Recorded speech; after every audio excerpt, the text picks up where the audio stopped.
Dalawang personalidad ang pinatawan ng contempt ng House Quad Committee sa kanilang ika-13 public hearing. Kabilang dyan si dating PIDEA Chief Wilkins Villanueva. Pero imbes na iparesto na sa diwa ng Pasko, iniurong sa Enero ang detention sa kanya. Si Mel Lesmora sa detalye. Do I hear any objections? Hearing none, the motion is approved. Pinatawan ng contempt ng House Quad Committee si dating PIDEA Chief Wilkins Villanueva dahil sa umunoy pagsisinungaling at pag-iwas sa mga tanong.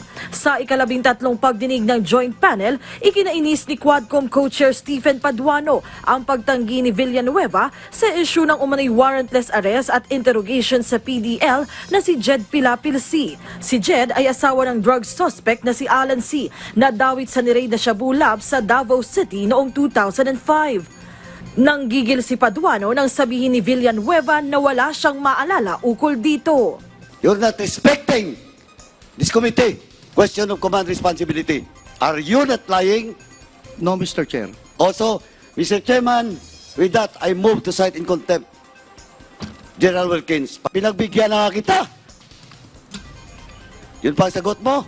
Karaniwan ng kasunod ng contempt ang arrest at detention order, pero sa diwa ng Pasko, sa Enero na ipatutupad ng komite ang kautusan. May I move that the serving of the penalty of contempt will be served when we come back after the holiday seasons in January. So move, Mr. Chair.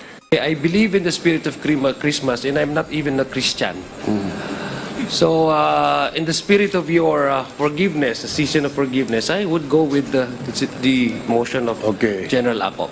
Bago yan, una nang nakontempt ng Quadcom si Police Colonel Hector Grijaldo dahil sa paulit-ulit na hindi pagsipot sa hearing. Si Grijaldo ang nag-akusa sa ilang Quadcom leaders na pinilit umano siyang kumpirmahin ang reward system sa ilalim ng Duterte drug war. Itinanggi na yan ng joint panel. I think we've given him, what's his name? Colonel Hector Grijaldo enough leeway.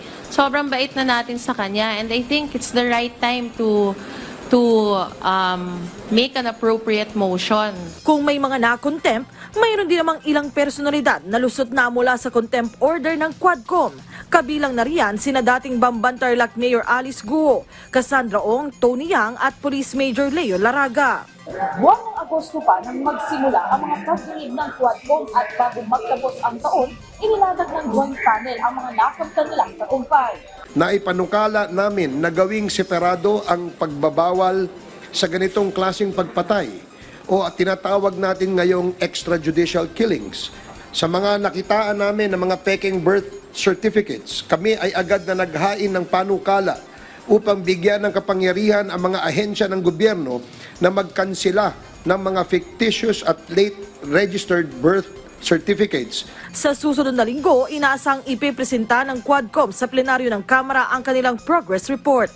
Mel Lesmora para sa Pambansang TV sa Bagong Pilipinas.